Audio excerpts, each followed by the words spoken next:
my parents taught me not to use bad language. And for the most part, I don't, except when I hit my thumb with a hammer or I'm preaching.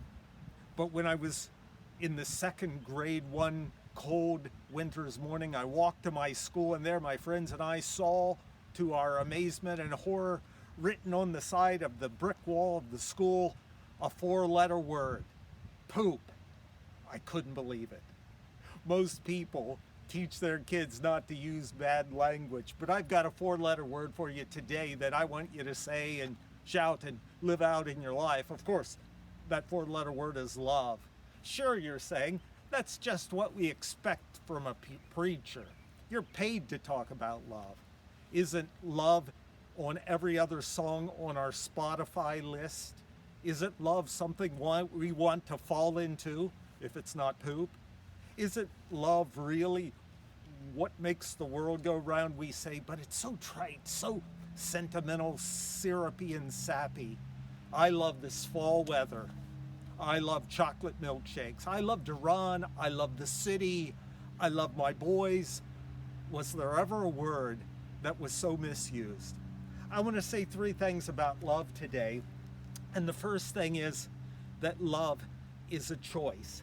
We often say the heart wants what the heart wants. You fall in love like you fall into a sewer, or the guy in the Bronx who fell through the sidewalk into a rat's nest. You just can't help it. It just happens. But I think love really is a choice. You know, I went to Stop and Shop to get a dessert, frozen yogurt and low-fat chocolate milk to make a milkshake. And I pull into the driveway, into the parking lot, and there's a Hispanic family there. And the guy's got a sign: please give me food for my family. Some money, please.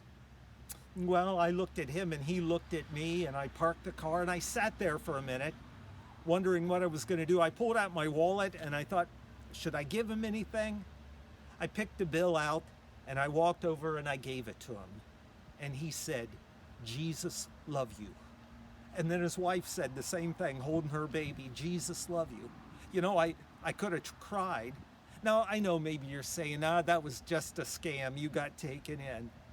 But as I went in the store to get my frozen yogurt, I thought about those three little kids, and I wondered, I did the right thing, because love means making a choice.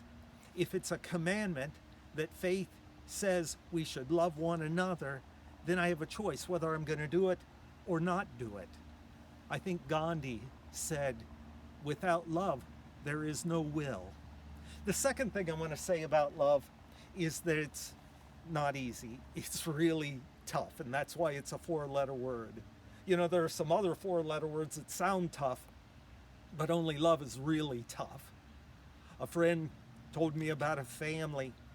Their son was immersed in drug addiction, and they loved this kid to death, and they wanted to do everything they could for him. But you know, when he needed drug money, he stole from them. They turned a blind eye. When he was in hock to his dealer, you know, they gave him money so he'd get out of jail. You know, they did everything they could for this kid. And finally, my friend hooked him up with an organization called Tough Love. And you know what he said to me? He said, you know, why do they call it tough love? Is love ever easy? The third thing I want to say about love today is that we talk about love, but love isn't something that you just talk about. It's a four-letter word because it has to be something that you do as well. You know, it's a choice. And so we make the choice to do. You know, your spouse comes home from work and she's been slaving away and had a tough day, and you fix dinner for her, because love isn't just something you say, it's something you do. And your dad's out working in the garage getting frustrated, and you go out there and hand him tools, even though it's a really boring thing to do, because love isn't something that you just say, it's something that you do. And your kid is in love and it's unrequited, and his heart or her heart is broken, and you sit there and listen, and you put your arm around them and you love them and you're patient, because love isn't just something that we say, it's something that we do. Love's a four-letter word because it requires a choice. It's a four-letter word because it's tough. It's a four-letter word because it's not just what we say, it's what we do. I've got an old friend down in Alabama. He's like a mentor to me. He's an old Southern gentleman. He knew Harper Lee, you know, the author of To Kill a Mockingbird. He grew up with her and her sister. And he told the story about one Sunday morning he's sitting in church and the kids gather around him, you know, to talk with the kids. And he asked the kids, "What happened to you this week?" Just wondering what the kids would say about school and friends and whatever else. One little boy in a quiet voice said, "My little brother died." He climbed over and got into the pastor's lap, my friend's lap. And all the kids just immersed and came right next to him because, you know, kids have that sixth sense about things like that. And somebody started singing, "Jesus Loves Me." And, you know, there wasn't a dry eye in that whole church because love is a choice and it's tough. And it's not just something you say, it's something you do.